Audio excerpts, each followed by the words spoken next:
Bismillahirrahmanirrahim. Assalamualaikum warahmatullahi wabarakatuh. Alhamdulillahirabbil alamin. Assalatu wassalamu ala asyrofil anbiya'i wal mursalin wa ala alihi wa sahbihi ajma'in. Subhanaka la ilma lana illa ma 'allamtana innaka antal alimul hakim. Rabbi ishrah li sadri wa yassir li amri wahlul 'uqdatam min lisani yafqahu qawli. Allahumma shalli ala sayyidina Muhammad wa ala ali sayyidina Muhammad. Alhamdulillah, puji syukur kita panjatkan kehadirat Allah Subhanahu wa taala. Pada pagi menjelang siang ini kita kembali bisa bertemu untuk muzaqarah, untuk bisa berdiskusi, untuk menambah keimanan kita, menambah semangat kita dalam melaksanakan kegiatan-kegiatan kita dalam rangka berkhidmah pada Al-Qur'an dan pada Rasulullah sallallahu alaihi wasallam, kepada Allah Subhanahu wa taala. Salawat dan salam selalu kita panjatkan pada junjungan kita Nabi besar Muhammad sallallahu alaihi wasallam. Semoga kita kelak mendapatkan syafaat beliau nanti di yaumil kiamah. Abi dan Abla, pada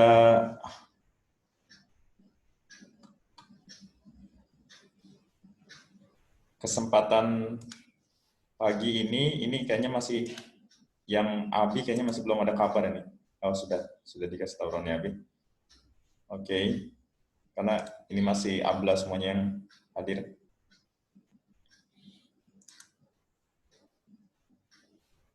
Kita minggu ini perlantangan ya, betul ya? Minggu lalu kita bahas itu ya, kalimat ketiga. Betul nggak? Kalau nggak saya salah ingat saya. Gimana? Betul ya?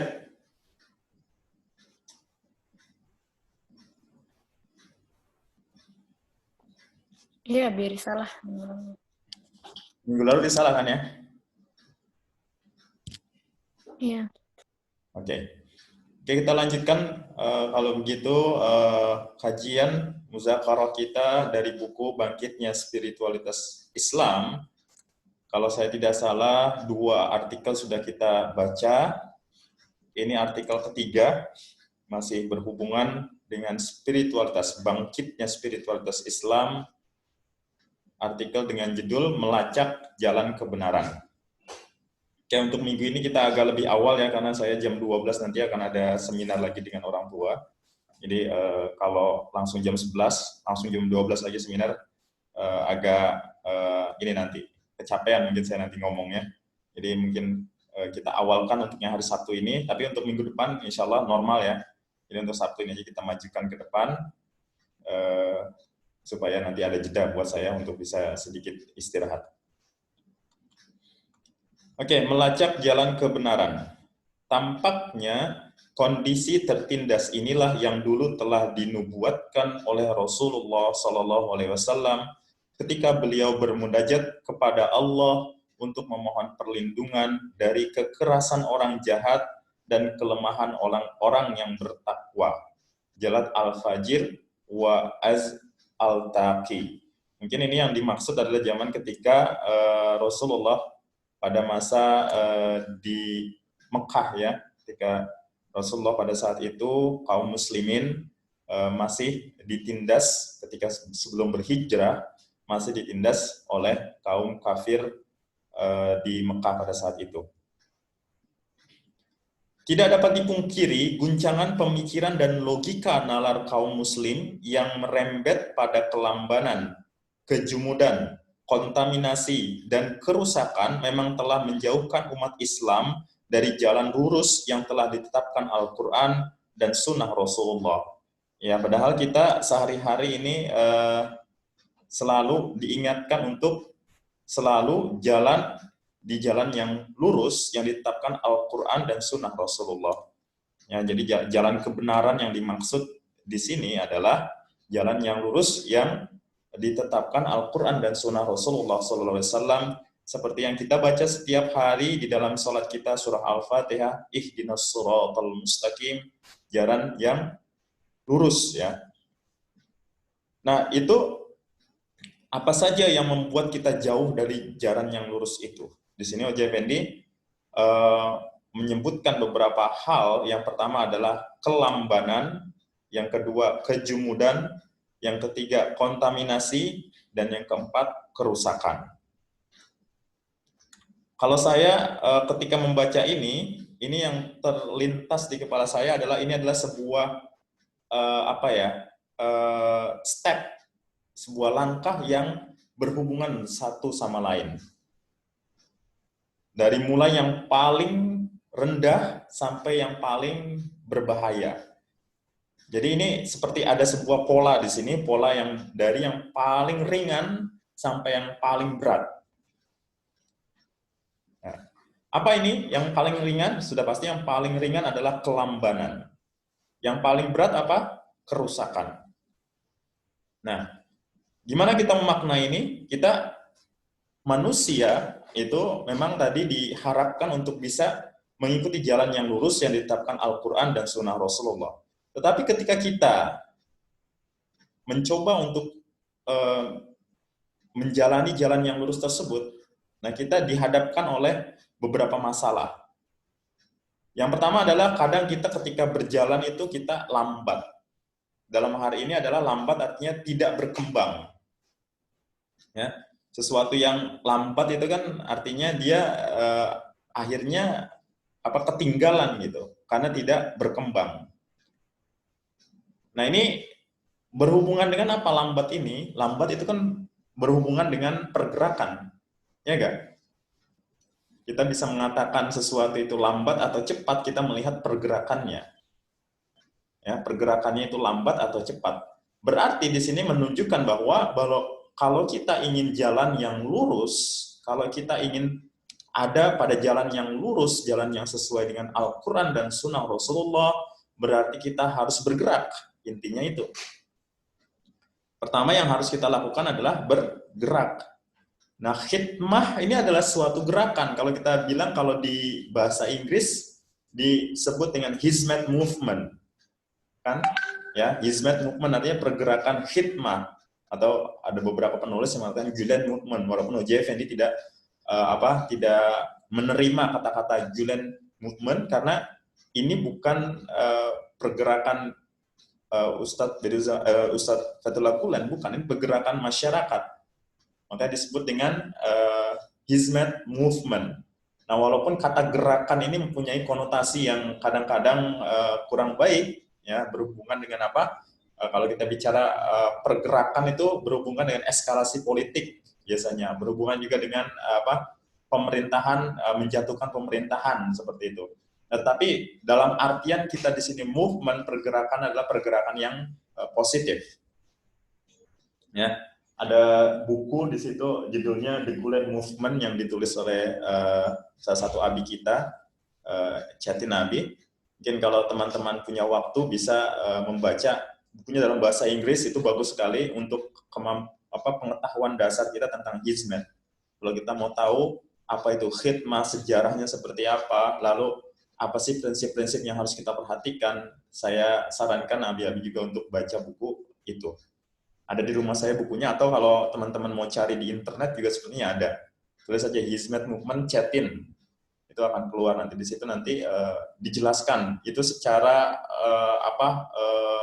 penelitian ya. Jadi bukunya itu seperti buku disertasi. Jadi dijelaskan dari kata per kata, dari mulai kata pergerakan itu apa, secara sosiologi, secara politik segala macam, dihubungkan juga dengan peristiwa-peristiwa politik, peristiwa-peristiwa sosial yang terjadi di dunia. Jadi kita mempunyai pengetahuan yang lebih komprehensif tentang hizmet ini. Nah, itu kembali bahwa dimulai dari sebuah pergerakan. Nah, kalau kita mau bergerak, maka yang lebih utama adalah pergerakan yang dinamis, ya kan? Artinya pergerakan yang dinamis itu yang ada benar-benar pergerakannya, bukan hanya pergerakan itu dikatakan aja atau hanya di atas kertas saja. Tapi benar-benar pergerakan yang terjadi secara dinamis. Dinamis kan artinya bergerak ya. Nah, kedinamisan atau dinamika ini itu kadang-kadang memerlukan kecepatan. Ya, walaupun ya kita terlalu cepat juga tidak baik, terlalu lambat juga tidak baik. Tetapi paling tidak kalau terlalu cepat itu bisa direm. Nah, tapi kalau terlalu lambat ini bisa bahaya. Bisa bahayanya lebih besar sekali. Dan bisa yang terjadi adalah step yang kedua, kejumudan. Nah, ini kalau kita terlalu lambat artinya malas berpikir, nggak mau bergerak, mager kan ya, malas bergerak. Nah, itu menunjukkan kelambanan. Akhirnya yang terjadi adalah kejumudan. Kejemudan ini apa? Kejemudan adalah rasa bosan yang berlebihan. Jadi bosan sekali, akhirnya jumud, yang akhirnya bisa membawa hal-hal yang lebih lebih berbahaya, yaitu apa? Kontaminasi. Orang yang jumud, orang yang bosan artinya kan dia nggak bergerak ya, jumud itu artinya lambatnya sudah berhenti bahkan. Nah, itu jumud. Nah, sesuatu yang tidak bergerak itu pasti akan mudah terkontaminasi. Bayangkan saja kalau kalian punya misalnya ada selokan atau got gitu, kalau airnya tidak bergerak, tidak mengalir, itu pasti akan terkontaminasi air got tersebut.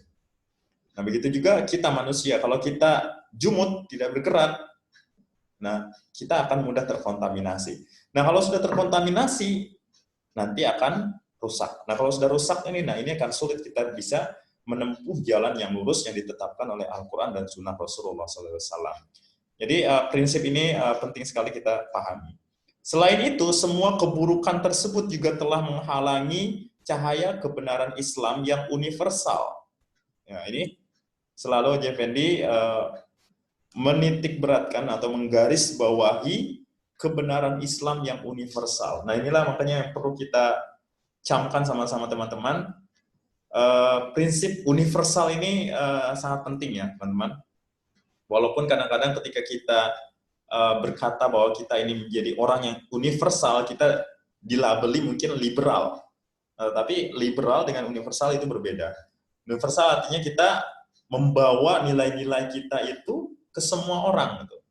Tetapi kita tetap memperhatikan nilai-nilai tersebut. Kalau yang liberal itu, oke, dia bisa diterima oleh banyak orang, tapi tidak memperhatikan kaidah-kaidah yang ada di dalam kebenaran Islam tersebut. Nah, kalau kita membawa Islam ini lebih global ke semua orang, ya, baik itu orang yang non Muslim, orang Kristen, orang Kristen, orang orang Yahudi dan seterusnya, kita harus bisa membawa kebenaran Islam ini, tetapi kita juga harus melihat juga diri kita bahwa kita jangan sampai terkontaminasi atau jangan sampai terkena efek dari orang-orang yang kita mau kenalkan dengan Islam. Kita mau mengenalkan Islam pada orang ateis, malah kita yang jadi ateis atau kita mengikuti sifat-sifat mereka. Tidak, kebalikannya, kita ingin mengenalkan Islam pada orang ateis, harapannya adalah orang ateis tersebut bisa menjadi Muslim. Ataupun kalau tidak menjadi Muslim, nilai-nilai Islam yang bisa diambil dari kita. Nah, itulah yang dimaksud dengan universal. Kadang-kadang universal itu kita tidak berarti misionaris, kita tidak berarti selalu ingin membuat orang menjadi Islam. Tidak, tetapi paling tidak usaha minimal yang bisa kita lakukan adalah kita mengajak mereka untuk bisa bersama-sama menjalankan nilai-nilai Islam. Nah, kalau kita sudah seperti itu, nah itu berarti kita sudah menunjukkan bahwa Islam itu adalah universal, artinya bisa diterima oleh semua orang. Selain itu, semua keburukan tersebut juga telah menghalangi cahaya kebenaran Islam yang universal. Jadi keburukan yang tadi 4 itu menghalangi kita untuk bisa menjelaskan Islam yang universal, hingga membuat pancaran sinar Islam tidak mampu menyebar ke penjuru dunia. Telah tampak jelas bahwa untuk memulihkan kondisi krisis parah yang dapat kita lihat telah menimpa kaum muslimin akhir-akhir ini, khususnya pada pemimpin mereka, tidaklah cukup hanya dengan mendirikan sekolah di tengah masyarakat muslim, ataupun dengan menyelenggarakan seminar dan tablik akbar semata. Nah, ini sebuah istilahnya harapan besar dari OJ Effendi bahwa kita ini tidak cukup dengan hanya mendirikan sekolah ataupun kita menyelenggarakan seminar, di sini maksudnya sohbet, ataupun kita menjelaskan Islam melalui tablik akbar. Itu tidak cukup, teman-teman. Jadi apa yang kita lakukan di sekolah ini mungkin tidak cukup. Makanya kemarin kita rapat ya, saya bilang bahwa jangan berpikir kita hanya ke dalam, tapi kita berpikir juga keluar. Karena banyak hal yang bisa kita lakukan di luar sana, dan bukan hanya harus bukan yang bisa kita lakukan, tapi kita harus lakukan. Jadi kita jangan hanya ke dalam saja. Mungkin kalau di sekolah sini kita hanya bisa melakukan pendidikan kepada anak-anak, walaupun itu penting, menjadi dasar juga ya, fondasi yang sangat penting dalam kita membangun kembali peradaban Islam kita ini. Tetapi itu tidak cukup. Ya, kita dengan sohbet menjelaskan tablik akbar atau menjelaskan Islam, syiar Islam tidak cukup. Tapi ada hal-hal lain juga yang perlu kita lakukan. Satu-satunya cara untuk mengangkat harkat umat Islam dari keterpurukan yang tengah mereka alami di tengah kemajuan sains dan teknologi yang berkembang saat ini adalah dengan menemukan kembali jati diri kita yang sebenarnya, dan dengan menggali kembali nilai-nilai, pola nalar, dan tatanan hidup rasional yang diajarkan Islam. Jadi yang penting adalah kita kembali menggali jati diri kita sebagai seorang Muslim.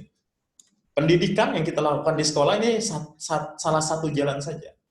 Ya, jati diri Muslim itu banyak. Kita harus lihat dari sisi ekonominya, kita harus lihat dari sisi industrinya, kita harus lihat dari sisi budayanya. Pendidikan hanya satu sisi. Kita mendirikan sekolah, kita menjadi pembina asrama, menjadi guru, itu hanya satu sisi. Tetapi sebagai orang yang universal, orang yang mau berpikir Islam secara universal, kalau kita mau berhizmat, kita harus berpikir juga hal-hal yang lain. Ya, walaupun proporsinya mungkin kita atur ya, bukan berarti kita di sini sekarang jadi pembina asrama kita mikirkan secara ekonomi seperti apa ya. Itu ada proporsinya. Jadi proporsi utama kita sekarang adalah memikirkan pendidikan anak-anak, tetapi jangan dilupakan juga hal-hal yang lain. Nah, itu yang ingin dijelaskan di sini. Selain itu, umat Islam juga harus selalu memiliki gairah, tekad, kesabaran, cita-cita, dan keteguhan hati yang cukup. Motivasi ya. Gairah, tekad, kesabaran, cita-cita, dan keteguhan ini semuanya berhubungan dengan motivasi, sehingga kalau kita berpikir tentang Islam secara keseluruhan, secara utuh, itu paling tidak ada gairah, ada motivasi, ada tekad dari kita untuk terus bergerak. Nah, itu yang diharapkan, sehingga kalau kita seperti itu, kita akan terhindar dari pelambanan, kejumulan, kontaminasi, dan kerusakan. Sebaliknya, jika ternyata kita tidak dapat menemukan jati diri kita sebagai umat, maka kita pasti akan sulit untuk keluar dari lubang yang kita telah jatuh di dalamnya. Apalagi untuk menghindari lubang yang belum pernah kita hadapi. Dengan melakukan kebodohan seperti itu, maka sebenarnya kita telah membahayakan generasi setelah kita. Nah, oleh karena itu jati diri ini penting. Nah, konteksnya kita dalam pendidikan apa? Pendidikan kita di sekolah berarti kan pendidikan Islam yang kita bawa secara universal. Kita sebutnya dengan karakter education. Nah, makanya yang kita utamakan, prioritaskan kita sebagai pembina di asrama ataupun di sekolah, pendidikan karakter yang kita utamakan, teman-teman. Ya, walaupun nanti dimensinya bagaimana kita bisa memasuki pendidikan karakter, teknisnya seperti apa akan berhubungan dengan banyak hal. Termasuk juga dengan pendidikan secara akademik. Nah, itu juga penting, pendidikan akademik untuk digunakan wasilah untuk kita bisa memberikan pendidikan karakter. Itu kan prinsip di sekolah-sekolah kita adalah seperti itu. Prinsip pendidikan yang diajarkan OJ Effendi seperti itu. Bahwa kita menjadikan ilmu-ilmu yang kita miliki, ilmu fisika, ilmu kimia, biologi, ilmu sosial, ilmu bahasa, dan segala macam ilmu yang kita miliki, itu kita jadikan wasilah untuk mengenalkan anak-anak, mengenalkan orang-orang yang sekitar kita pada Sang Khalik, Sang Pencipta. Nah, itulah ketika kita bisa berpikir seperti itu, maka yang terjadi adalah pendidikan menjadi wasilah pada pendidikan karakter seseorang. Nah, kalau kita seperti itu, kalau orang sudah berkarakter, nah artinya dia sudah menemukan jati dirinya. Sebab itulah maka tidak ada jalan lain bagi kita selain menghidupkan pemikiran Islam. Nah, caranya bagaimana? Ya, caranya adalah seperti ini. Kita harus menghidupkan pemikiran Islam. Makanya kita untuk membangun karakter itu adalah kita harus menghidupkan pemikiran Islam, teman-teman. Nah, kata ini jangan disalahartikan. Menghidupkan pemikiran Islam itu adalah bukan berarti kita selalu bicara ayat, bicara hadis, bicara fikih. Tidak, teman-teman. Yang dihidupkan di sini adalah pemikirannya. Oke, secara syariat kita akan bicara ayat, kita akan bicara hadis, oke, itu juga penting, itu secara syariat. Tetapi yang lebih penting lagi adalah karena kita berpikir universal, kita hidupkan pemikiran Islam. Bagaimana kita bisa menghidupkan nilai-nilai yang ada di dalam Al-Quran dan di dalam hadis. Apalagi di zaman sekarang yang anak-anak ini tadi sudah banyak yang terkontaminasi ya, termasuk diri kita sendiri mungkin, sudah banyak yang terkontaminasi dan menuju ke kerusakan sekarang kalau saya perhatikan ya. Kita sudah banyak yang terkontaminasi dan menuju ke kerusakan. Nah kalau sudah kontaminasi ini kadang-kadang untuk bisa menawarnya, memberikan penawar, karena racun, kontaminasi ini kan bisa menjadi racun ya, yang menyebabkan kerusakan. Untuk bisa memberikan penawarnya itu kadang-kadang kita membawa ayat Al-Quran ataupun hadis itu kadang-kadang justru akan menjadi mental gitu. Nah, apa yang harus kita gunakan? Yang kita harus gunakan adalah pemikirannya. Bagaimana pemikiran yang ada di dalam Al-Quran, bagaimana pemikiran yang ada dalam hadis, lalu kita pikirkan sama-sama bagaimana saya bisa menyampaikannya dengan cara yang lebih baik pada anak. Ya. Sebab itulah maka tidak ada jalan lain bagi kita selain menghidupkan pemikiran Islam demi mendekatkan realitas kehidupan dengan nilai-nilai Islam yang jernih dan demi meluruskan semua hal dengan pola nalar Islam. Namun untuk mencapai itu kita harus terlebih dulu melakukan beberapa hal. Nah untuk mencapai ini kita harus ada yang dilakukan dulu. Jadi enggak ujuk-ujuk atau langsung kita bisa melakukan ini. Ada beberapa hal dulu yang perlu kita perhatikan ya, yang perlu kita lakukan. Oke. Apa itu berapa hal itu? Kita coba lihat apa yang dikatakan oleh Effendi. Yang pertama adalah sensitivitas serta kesadaran akan semesta manusia dan kehidupan dengan pengetahuan yang jernih, tepat, memiliki prinsip serta tujuan yang tetap, saling mendukung satu sama lain dan terbuka. Semua itu bagikan sebuah alunan lagu yang terdiri dari berbagai bunyi yang semuanya memiliki ciri khasnya masing-masing. Atau bagian sebuah hiasan utama di tengah permadani yang dikelilingi oleh hiasan-hiasan lain yang memiliki hubungan arti dengan hiasan utama tersebut. Nah, di sini, di paragraf ini dikatakan kita harus memiliki sensitivitas serta kesadaran. Nah, sensitivitas serta kesadaran ini itu harus jadi sudah di dalam tubuh, di dalam diri kita. Sebelum kita tadi menjelaskan nilai-nilai Islam itu berdasarkan Al-Quran dan Sunnah Rasulullah SAW. Nah, kalau kita sendiri belum menyadari atau belum mempunyai sensitivitas terhadap hal-hal yang disebutkan di sini, maka akan sulit bagi kita untuk bisa tadi mengeluarkan atau memunculkan pemikiran-pemikiran yang ada dalam Al-Quran dan Sunnah Rasulullah SAW. Jadi intinya adalah dimulai dari diri kita dulu, kitanya harus sensitif dan mempunyai kesadaran. Nah, berarti kan di sini menunjukkan ini sebenarnya paragraf ini menunjukkan kepada diri kitanya sebagai orang yang mau melakukannya. Kalau kita ingin menghidupkan pemikiran Islam, kalau kita ingin menghidupkan kembali pemikiran Islam, maka kitanya harus sensitif dan harus mempunyai kesadaran. Itu yang pertama. Makanya ditempatkan juga oleh O.J. Effendi yang pertama. Maka ini artinya yang paling penting, teman-teman. Makanya kita tuh harus setiap hari muhasabah di dalam diri kita. Sehingga dengan adanya muhasabah itu kita akan lebih sensitif, akan lebih sadar akan apa yang harus kita lakukan dan yang seharusnya kita tidak lakukan. Oke, jadi kesensitifan dan kesadaran ini harus menjadi satu kesatuan. Jadi bukan menjadi sebuah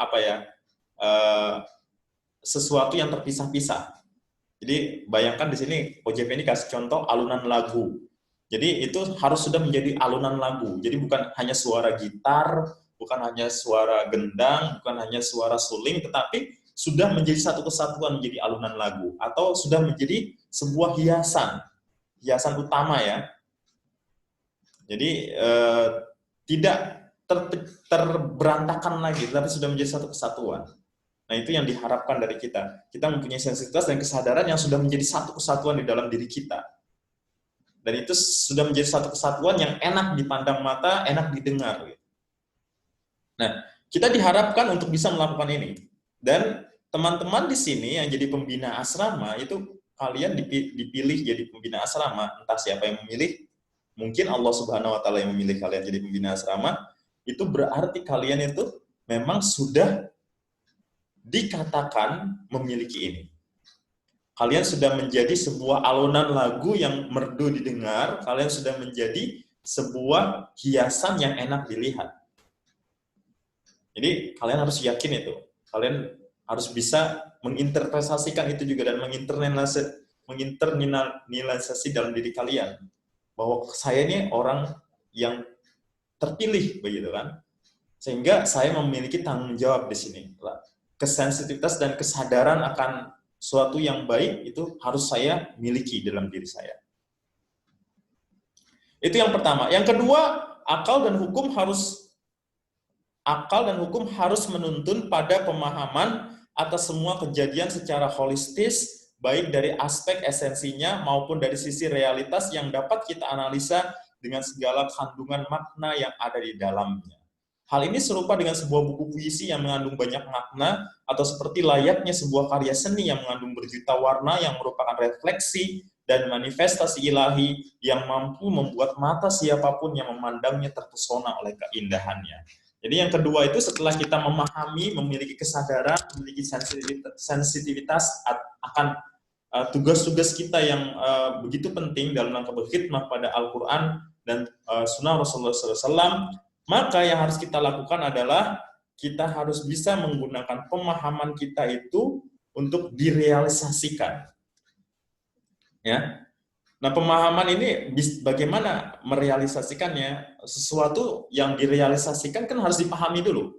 Ya, setelah kita mempunyai kesadaran, kesensitivitasan, maka setelah itu kita harus memahami untuk merealisasikannya. Nah, pemahaman seperti apa yang diinginkan? Pemahaman atas semua kejadian yang holistis pertama. Holistis artinya menyeluruh, teman-teman. Jadi tidak melihat dari bawah atau dari atas saja, atau tidak melihat setengahnya, tetapi melihat secara keseluruhan. Apa keseluruhan itu? Ada dua di sini, ada namanya esensi dan ada namanya realitas. Ya, ada namanya esensi dan ada yang namanya realitas. Ini keduanya harus kita pahami. Dan sebelum kita pahami, kita analisis, ya. Seperti misalnya di sini dikasih contoh oleh O.J. Effendi sebuah puisi. Sebuah puisi itu mempunyai banyak makna. Ada makna esensinya, ada makna realitasnya. Nah, kadang-kadang yang mudah dilihat adalah realitas, ya. Yang mudah dilihat adalah realitanya. Misalnya, gimana contohnya? Misalnya tentang kebersihan begitu.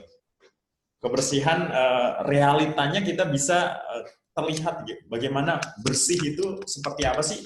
Itu bisa terlihat, ya.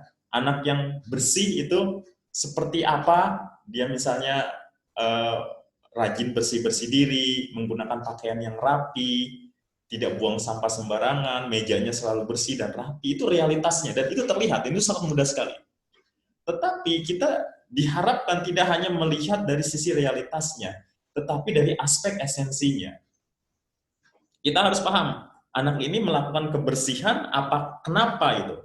Karena ada aturan atau karena benar-benar sudah ada pemahaman di dalam dirinya bahwa kebersihan itu penting.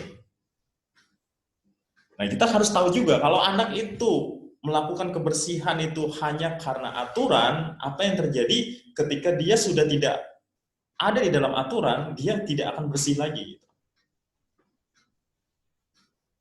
Ketika dia sudah memahaminya secara benar-benar, secara menjiwai kebersihan tersebut, berarti dimanapun dia akan berada, dia akan melakukan kebersihan tersebut. Nah, kita harus melihatnya ini secara esensinya juga. Gitu. Esensinya kita lihat, realitanya juga kita lihat. Ini nggak boleh terpisahkan. Kalau kita hanya melihat esensinya saja, kita hanya melihat, oh dia punya jiwa bersih, oh bagus sekali. Tapi ternyata realitanya dia tidak melakukan kebersihan, nah itu juga nggak bagus. Nah, dua-duanya ini harus kita lakukan. Caranya seperti apa? Ya, cara mudahnya kalau realitas itu dilakukan dengan apa? Realitas itu biasanya dengan aturan. Karena kan bisa terlihat ya reality. Nah, kita melakukan aturan di sekolah atau di asrama, kita melakukan aturan untuk kebersihan. Aturannya adalah kamar harus bersih, cara membersihkan seperti ini, harus ada aturan. Aturannya itu kita berikan, misalnya yang kamar terbersih diberikan hadiah. Nah, itu untuk menunjukkan realitanya itu. Tapi untuk masuk ke esensinya, kita harus apa? Harus memahami anak tersebut, harus menjelaskan, harus bisa mengetahui isi hati dari anak tersebut. Menjelaskan, yang saya maksud adalah menjelaskan dari hati ke hati. Sehingga kita tahu esensinya di dalam anak itu tentang kebersihan itu seperti apa. Nah, itu contoh kebersihan. Nah, ini bisa semuanya kita terapkan dalam seluruh hal yang ingin kita ajarkan kepada anak-anak. Kita harus bisa melihat esensinya dan realitanya. Jadi seperti kita membaca puisi gitu kan, OJM kasih contoh ini, kita harus bisa memahami makna yang dalam dari puisi tersebut, ataupun makna secara seninya, makna secara arti kebahasaannya, itu semuanya harus kita pahami. Ya. Sehingga dengan itu kita bisa merefleksikan lebih dalam, apalagi kalau kita di sini kan ingin merefleksikan manifestasi dari Allah Subhanahu wa taala, maka kita harus lebih mendalam lagi berpikirnya. Yang pasti dengan ketajaman penglihatan yang mampu memindai hal-hal parsial atau juz'iyah yang terdapat di dalam hal-hal universal atau kuliah tanpa terpengaruh oleh setiap kenyataan parsial yang muncul. Jadi kita harus bisa memindai, ya, melihat. Memindai itu kan scan, ya, men-scan hal-hal yang parsial, bagian-bagian itu juz'iyah, hal-hal yang bagian-bagian menjadi satu kesatuan. Jadi kita melihat itu jadi satu. Seperti tadi contoh puisi itu kita bisa lihat dari sisi seninya, dari sisi budayanya, dari sisi sosialnya, dari sisi bahasanya. Itu parsial-parsial itu. Nah, itu kita harus bisa lihat semuanya secara kuliah, secara keseluruhan. Nah, itu yang penting. Ketika kita mampu melihat segalanya secara holistis, itulah yang disebut dengan holistis. Ketika kita sudah bisa melakukan itu secara holistis, maka kita akan mampu menemukan benang merah yang menyatukan semua aspek parsial yang berbeda-beda tersebut. Nah, maka ketika kita sudah bisa melakukan itu, kita akan bisa menemukan benang merah yang terjadi. Ya, seperti tadi contoh kebersihan, kita bisa tahu nih, misalnya kalau anak itu tidak bersih, kita bisa tahu sebabnya apa anak itu tidak bersih, sehingga kita bisa memahami dan kita bisa memberikan bimbingan yang benar. Nah, oleh karena itu berpikir secara holistis itu penting sekali. Hal itu perlu kita lakukan agar kita tidak kehilangan atau bahkan mungkin mempertentangkan antara satu tindakan parsial yang kita lakukan dengan tindakan parsial kita yang lain. Jadi mungkin ada satu tindakan yang kita lakukan dengan tindakan yang lain itu harus nyambung, harus ada benang merahnya. Jadi jangan justru satu tindakan itu bertolak belakang dengan tindakan yang lain. Nah, itu makanya pentingnya kita berpikir secara holistis. Atau antara satu periode tertentu dalam perjalanan sejarah kita dengan periode tertentu yang lain. Tapi perlu saya ingatkan, Anda tidak boleh menganggap bahwa penjelasan di atas menunjukkan bahwa saya tidak menyukai hal-hal parsial dan spesialisasi. Tapi bukan berarti kita ini tidak bisa berpikir secara parsial atau spesialisasi, bukan. Apakah kita selalu berpikir secara umum? Tidak, jangan diartikan seperti itu.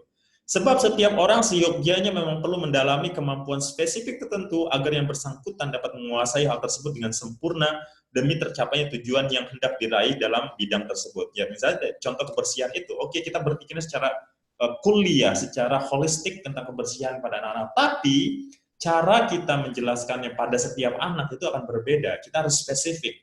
Nah, pada saat itu kita memperhatikan hal-hal parsial. Seperti tadi misalnya kalau anak itu bermasalah secara pemahamannya tentang kebersihan, berarti pemahaman yang kita harus jelaskan. Di anak lain mungkin dia sudah paham, tapi aplikasinya yang dia belum benar. Aplikasinya yang harus kita ajarkan. Nah, artinya harus ada kespesifikan seperti itu juga. Parsialnya juga kita pentingkan. Walaupun kita berpikir secara general, secara kuliah, tetapi parsialnya tidak boleh kita lupakan. Namun semua itu harus dilakukan dengan baik dan komprehensif di saat orang yang bersangkutan berusaha mencapai keinginannya. Lagi-lagi semua itu hanya teori. Ketika kita melakukannya, maka kita harus melakukannya secara baik dan komprehensif. Selain itu, dia juga harus mampu menjaga konsentrasi. Nah, itu harus konsentrasi juga ketika melakukan itu terhadap kesadaran kolektif ini. baik dengan rasa tanggung jawab yang ia miliki maupun dengan menggunakan ilmu, amal, dan kecerdasan rasional. Jadi harus bisa memiliki kesadaran secara kolektif atas segala hal secara holistis. Jadi baru kita bisa benar-benar bisa memahami hal tersebut, dan ini semuanya digunakan untuk apa? Digunakan supaya kita sampai kepada jalan yang benar. Kan artikel ini kan menunjukkan kita kan cara kita melacak jalan kebenaran kan. Nah, ini semuanya kita lakukan untuk apa? Untuk bisa kita menemukan jalan kebenaran. Singkatnya, kita memang tidak dapat menyangkal fakta bahwa kita amat membutuhkan cara pandang universal holistis. Jadi yang kita diskusikan dari tadi adalah cara berpikir yang universal dan holistis, komprehensif dan inklusif. Nah, ini penting juga ya, kita harus bersifat inklusif, tidak eksklusif, dan komprehensif artinya baik. Ya, komprehensif itu artinya dari segala sisi itu bagus. Dan inklusif itu artinya tidak hanya menuju kepada satu hal itu, tapi mencakup bisa diterima oleh semua bagian, semua parsial tadi, atau semua orang kalau kita bicara objeknya, baik secara umum maupun secara khusus. Ya, saat ini kita memang sangat membutuhkan pola pikir objektif yang mampu menangkap gambaran masa lalu dan masa kini secara bersamaan. Pola pikir objektif ini penting sekali. Kalau kita berpikir secara objektif, itu nanti akan mendapatkan sebuah pengalaman yang empiris, teman-teman. Kalau teman-teman yang belajar sains akan paham itu, objektif dan empiris itu apa hubungannya gitu. Kalau kita mau mendapatkan sesuatu yang empiris, yang sesuai dengan yang terjadi, maka kita harus objektif. Selain itu, pola pikir tersebut juga harus mampu melihat dari dekat seluruh semesta, umat manusia, dan kehidupan secara sekaligus. Mampu menjaga keseimbangan, selalu terbuka atas segala penyebab dan alasan kemunculan semua entitas, menguasai dengan baik dinamika semua komunitas yang muncul dan runtuh di tengah masyarakat, mampu menjadi hakim yang menunjukkan semua kebenaran dan kesalahan yang terdapat dalam ilmu sosiologi dan psikologi, selalu mengawasi perkembangan semua kebudayaan dunia, mampu membedakan antara tujuan dan wasilah menuju tujuan tersebut, memiliki hati yang tulus dan pikiran yang istiqomah, menghormati cita-cita luhur umat, menguasai hikmah di balik syariat dan apa yang diinginkan oleh syariat, mengetahui landasan hukum agama, dan selalu siap menerima semua inspirasi yang dianugerahkan oleh Tuhan. Ini banyak sekali, teman-teman. Kalau kita mau buka satu persatu, ini mungkin akan panjang sekali. Pola pikirnya ini banyak sekali. Saya akan membahas satu saja dari ini. Apa yang akan saya bahas? Yang ini. Mampu membedakan antara tujuan, gaya, dan jalan atau wasilah. Oke? Ini maksudnya apa? Nah, misalnya kita membina anak gitu. Membina anak dengan apa? Kita ingin mengajarkan anak kebersihan. Itu mengajarkan anak kebersihan itu sebuah tujuan atau sebuah wasilah, teman-teman? Misalnya kita tadi banyak membahas tentang kebersihan ya. Kita mengajarkan anak-anak kebersihan. Itu sebuah gaya, tujuan atau wasilah? Ada yang bisa menjawab?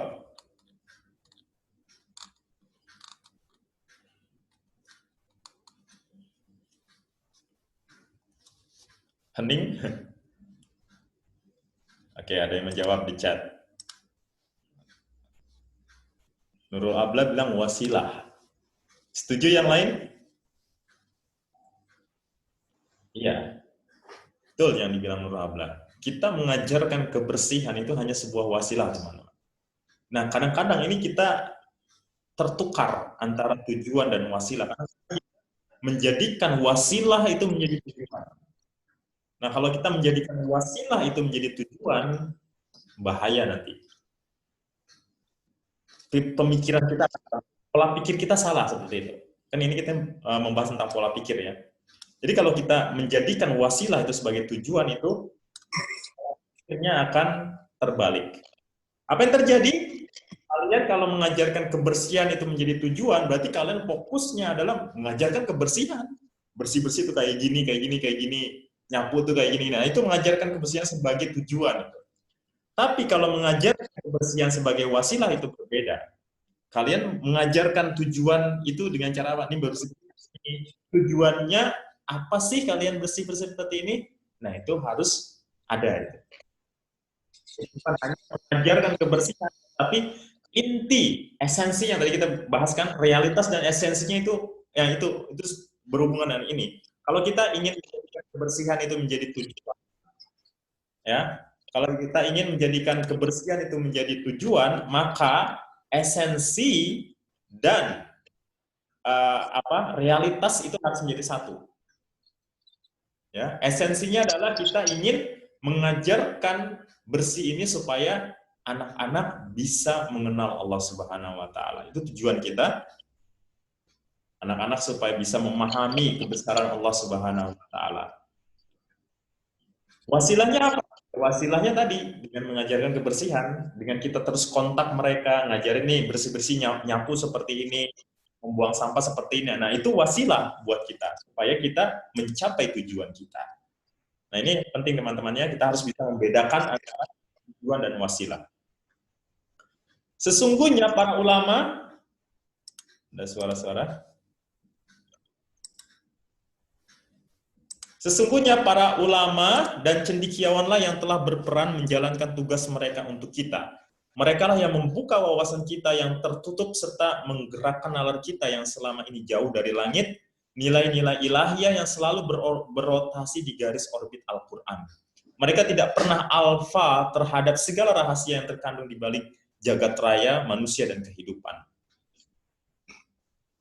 Mereka selalu menjadi suri teladan bagi umat beragama karena merekalah yang terus mengimplementasikan semua perintah agama secara maksimal. Mereka selalu menjaga hal-hal pokok atau usul sembari tetap menempuh jalan kebenaran dengan mengikuti perintah syar'i atau perintah Allah untuk selalu mencari yang mudah, pas, dan toleran. Nah, ini mudah, pas, dan toleran ini penting sekali ya. Untuk keuniversalan kita perlu ini. Merekalah yang mengobati semua penyakit akut yang diderita umat Islam selama berabad-abad dengan menggunakan kekuatan ilmu dan perenungan atas otoritas ajaran Islam beserta segala penafsirannya. Untuk bisa mendapatkan kemudahan, sesuatu yang pas dan sesuatu yang toleran, kita perlu kekuatan ilmu dan perenungan, teman-teman. Ya, alhamdulillah kita diajarkan oleh para ulama nih. O.J. Effendi bilang di sini ulama dan cendekiawan, ya. Ya, kalau kita belajar dari O.J. Effendi, beliau adalah ulama dan cendekiawan. Beliau mengatakan bahwa kita harus mencari sesuatu yang mudah, pas, dan toleran. Caranya bagaimana? Ya harus punya ilmunya dulu dan harus mampu berpikir dengan ilmu tersebut. Merenungkan artinya berpikir. Ya, maka tugas kita adalah kita mencari ilmunya lalu kita renungkan. Setelah itu kita akan mendapatkan sesuatu yang mudah, pas, dan toleran. Nah, dalam perenungan ini kadang-kadang kita memerlukan bantuan. Ya, kita nggak bisa merenung sendiri, bisa juga nanti kita masuk ke jalan yang salah. Oleh karena itu kadang-kadang kita perlu muzakarah seperti ini, teman-teman. Kita perlu diskusi. Itulah perenungan yang baik. Para ulama lah yang telah mengubah semua tempat, baik sekolah maupun masjid, baik jalan umum maupun rumah, menjadi tempat-tempat perenungan terhadap hakikat kebenaran yang terkandung di balik entitas, kehidupan, dan manusia. Mereka berhasil membuka jendela menuju penglihatan transendental yang telah tertutup selama berabad-abad. Ketika baca ini saya teringat dengan mata air. Nah, salah satu yang tadi saya bilang untuk membantu kita merenung itu apa? Ya salah satunya, alhamdulillah abi-abi kita sudah mempermudah kita dengan adanya majalah mata air. Itu salah satu bahan kita untuk membantu kita merenung, bertafakur. Mereka lah yang membangun bala tentara Islam yang mampu menerapkan ajaran syariat pada seluruh aspek kehidupan. Mereka mampu mengasah sensitivitas pada diri umat hingga mereka mampu menemukan cara yang tepat untuk mencapai tujuan tertentu. Nah, inilah kita perlu cara yang tepat untuk bisa mencapai tujuan kita. Nah, itu tadi kita harus mengasah sensitivitas. Sensitivitas yang mana? Yang tadi di atas kita sebutkan tadi ya, ada sensitivitas ya, yang pertama dan kedua tadi, ada dua hal, itulah yang perlu kita asah. Dan mereka juga yang mampu melakukan olah batin dan olah nalar dengan baik. Nah, inilah tadi perenungan tadi ya, olah batin dan olah nalar. Mereka itulah yang telah membantu umat Islam untuk melakukan pembaharuan serta mengajarkan kepada kita semua landasan terpenting yang dibutuhkan dalam kehidupan akhirat yang kekal. Kalau tidak ada ulama, kita tidak bisa memahami ini, teman-teman. Maka kita harus berterima kasih pada para ulama dan cendekiawan. Sebagian orang memang ada yang menolak dan bahkan membenci pernyataan seperti di atas karena dianggap terlalu melebih-lebihkan posisi ulama dan cendekiawan, hingga melanggar tata krama kesopanan terhadap Allah Subhanahu wa taala. Saya tentu setuju dengan penolakan seperti ini meski hanya pada sisi tertentu. Sebab setiap orang memang harus menjalankan tugas dan tanggung jawab mereka masing-masing tanpa mengintervensi urusan Allah Subhanahu wa taala. Jeff ini memberikan jawaban yang sangat pas ya. Setuju dengan penolakan tersebut tetapi pada sisi tertentu, teman-teman. Ininya nih yang penting nih, teman-teman. Bukan kata-kata ininya, ini kadang-kadang kata-kata saya setuju dengan penolakan dipotong sampai sini nih.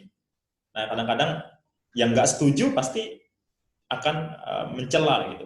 Tetapi yang penting adalah pada sisi tertentu. Seperti misalnya ada sebuah film gitu misalnya, ada film yang mempunyai nilai yang bagus, tetapi ada sisi buruknya seperti itu. Nah, kita bilang film ini bagus, gitu. Tapi pada sisi tertentunya, tidak semuanya bagus gitu. Bagus pada sisi tertentunya. Bagus itu yang kita harus kedepankan, karena dengan kita selalu berpikir bagus, kita harus akan menjadi orang yang berpikir positif, dan kita akan menjadi husnuzon. Itu kan yang diharapkan kan? Kita harus menjadi seorang yang husnuzon, yang berpikir positif. Nah, tetapi tidak semua orang bisa kita berikan itu, gitu. Karena semua orang nggak bisa berpikir seperti kita, nggak bisa berpikir positif seperti kita. Nah, kita harus hati-hati mengenai hal ini. Sebab setiap orang memang harus menjalankan tugas dan tanggung jawab mereka masing-masing tanpa mengintervensi urusan Allah Subhanahu wa taala. Masih panjang ini? Agak sedikit panjang ya bab ini. Kita selesaikan aja dulu ya. Berkenaan dengan hal ini, hanya tugas kitalah yang menjadi tanggung jawab kita, yaitu dengan melakukan dakwah yang akan menghantarkan umat manusia ke pintu gerbang kebenaran Allah yang Maha Benar. Sikap kita terhadap hal ini dengan cara seperti inilah. Sikap kita terhadap hal ini dengan cara seperti ini adalah bagian dari hak Allah, sebab Dia adalah Sang Pencipta, sedangkan kita adalah makhluk yang dicipta olehnya. Tapi di sisi lain ada sebuah hal yang harus kita ingat. Allah telah merintahkan kita untuk menerima sesuatu yang memang menjadi bagian kita dengan sebuah perintah normatif, yaitu agar kita menjadi penyeru bagi manusia untuk mau berjalan menuju kehendak Allah Subhanahu wa taala.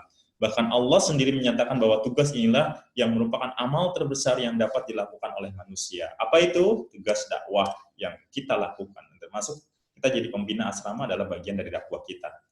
Berdasarkan tugas dakwah yang kita emban inilah Allah kemudian menentukan pahala dan dosa serta menjadikannya sebagai dasar perhitungan amal kita yang akan diganjar olehnya, baik dengan pahala maupun dengan hukuman. Bahkan Allah menjadikan tanggung jawab dakwah ini sebagai tolok ukur atas kebaikan dan keburukan. Meskipun hal ini merupakan sebuah perintah normatif yang tidak berarti apa-apa, karena tidak mengejawantahkan dalam realitas, akan tetapi Allah selalu meletakkannya di atas segala norma dan nilai yang ada. Karena kalau tidak demikian, maka kehidupan pasti akan musnah. Manusia akan berubah menjadi benda mati, taklif syariat menjadi gugur, dan penciptaan alam semesta menjadi sia-sia. Itulah sebabnya maka kita harus selalu memberi perhatian penuh terhadap perkara yang satu ini serta menjaga segala hal yang berhubungan dengannya. Maka kita harus memperhatikan dakwah ini ya, yang diperintahkan secara normatif oleh Allah Subhanahu wa taala. Baterai saya habis. Dengan apa yang dilakukannya, Allah Subhanahu wa taala telah menunjukkan salah satu sisi tersembunyi dari rahasia kemahakuasaannya, yaitu dengan menjadikan tugas yang diemban manusia itu sebagai syarat utama bagi kelestarian kehidupan dunia dan akhirat.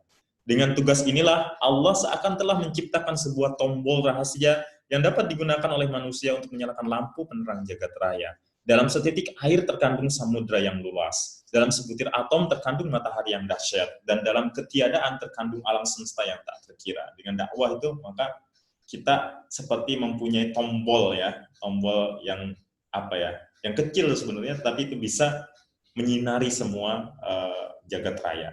Namun patut diingat bahwa semua hukum sebab akibat tidak berlaku bagi Allah Subhanahu wa taala, serta tidak dapat mengikat kehendak ilahiyah yang dimilikinya. Allah Maha menguasai segala sesuatu. Allah yang Maha menguasai, Maha Esa dan Maha Mutlak. Semua bentuk hukum sebab akibat tidak lain hanyalah noknah remeh yang tidak pernah dan ada tanpa perintah Allah Subhanahu wa taala. Jadi kita kembali lagi bahwa itu semuanya adalah dari Allah Subhanahu wa taala. Dari penjelasan ini kita dapat mengetahui bahwa manusia manapun pasti akan menerima hukuman jika ia melanggar syariat Allah yang sejalan dengan fitrah mereka. Sebagian besar dari hukuman itu akan mereka terima di dunia dan sebagian lainnya akan mereka rasakan di akhirat. Betapa bijaksananya jawaban yang dilontarkan Umar bin Khattab radhiyallahu an, kita lari dari satu takdir Allah menuju takdir Allah yang lain. Ketika keputusan sang khalifah yang dikenal adil itu menolak untuk masuk ke sebuah kota yang terserang wabah penyakit, itu dianggap sebagai perlawanan terhadap takdir Allah. Tak ayal, ya, ini ya seperti sekarang yang kita dalam wabah pandemi ini, maka kalau kita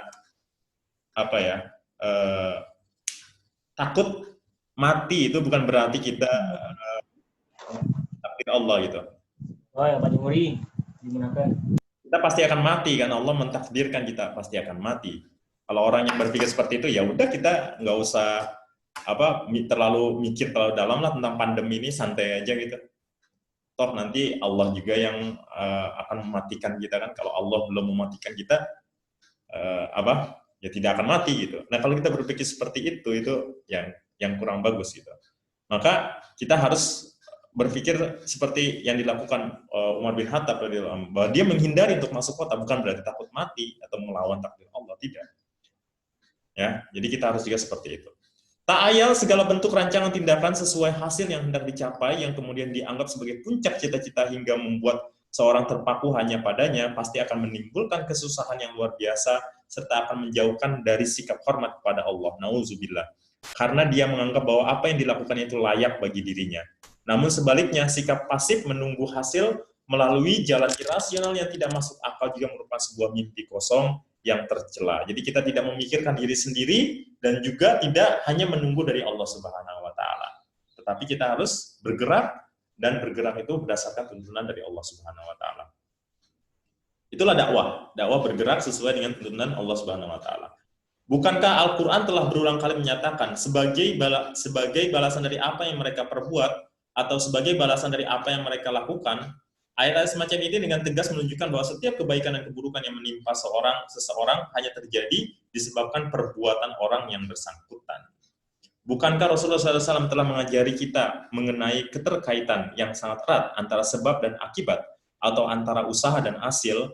Beliau bersabda, tidaklah tergelincir kaki seorang anak Adam pada hari kiamat di hadapan Tuhannya sampai dia ditanya tentang 5 perkara. Umurnya, untuk apa dihabiskan, masa mudanya untuk apa digunakan, hartanya dari mana didapat dan dipakai untuk apa, dan tentang pengetahuannya apa saja yang sudah diamalkannya.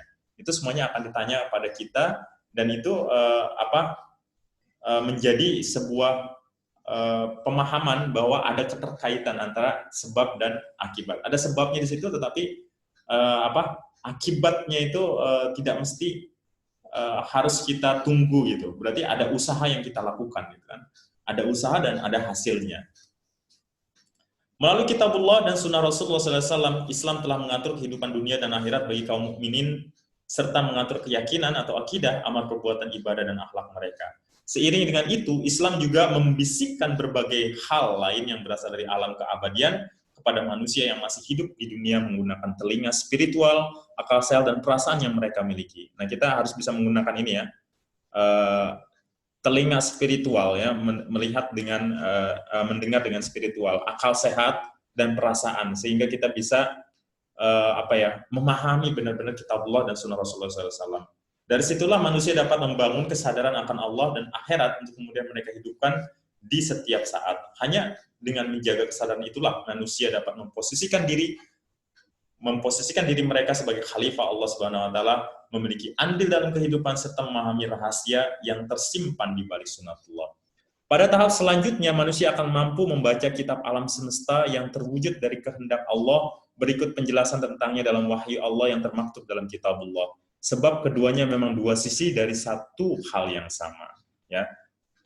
Dua sisi dari satu yang sama. Kitab alam semesta dan kitabullah ya. Ini dua sisi dari satu hal yang sama, kitab alam semesta dan kitabullah. Bahkan manusia juga mampu menimbang antara imajinasi dan pikirannya serta antara kehidupan dan tindakannya. Mereka akan mampu memperhatikan dengan baik dunia dan akhirat serta menjaga keseimbangan antara keduanya. Ya, Islam memang telah melemparkan beberapa elemen yang menjadi bagian dari pakaiannya kepada akal, perasaan, roh, dan jasad, hingga membuat pakaian yang indah itu pun memiliki dimensi dunia dan akhirat yang bersemayam di kedalaman. Seandainya ada salah seorang di antara manusia yang unggul pada salah satu bagian dari pakaian itu, maka tidak ada seorang pun yang dapat menggambarkan Islam hanya berdasarkan keunggulan orang tersebut. Jadi Islam memang ada pakaian yang kita gunakan ya untuk duniawi, misalnya ya seperti tadi, harta, jabatan, ilmu, itu kadang-kadang juga kalau kita gunakan untuk keduniawian juga bisa. Tetapi kalau kita hanya menggunakan pakaian itu hanya untuk menggambarkan Islam secara duniawi, maka kita tidak lengkap gitu, tidak komplit ketika melakukan itu, dan itu akhirnya menjadi bahaya. Jadi amatlah mungkin jika Islam yang merupakan anugerah paling universal yang Allah berikan kepada alam semesta dapat bertransformasi menjadi sebentuk sistem yang efektif dengan adanya kebaikan yang menjadi bagian dari kebaikan-kebaikan awal Islam, sebab Islam bagaikan sebuah indeks yang memuat seluruh entitas. Ia terbentuk dari akal, perasaan, roh, jasad, dan berbagai latifah, esensi batiniah. Nah ini yang perlu. Latifah dan esensi batiniah ini kadang terlupakan. Masalah ini akan saya jelaskan pada bagian selanjutnya. Alhamdulillahirabbil alamin. Lillahi ta'ala al-Fatihah.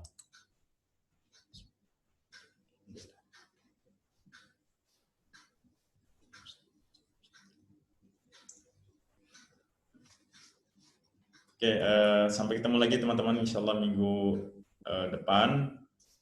Saya harap semuanya tetap semangat untuk bisa memberikan motivasi, bimbingan, binaan pada anak-anak.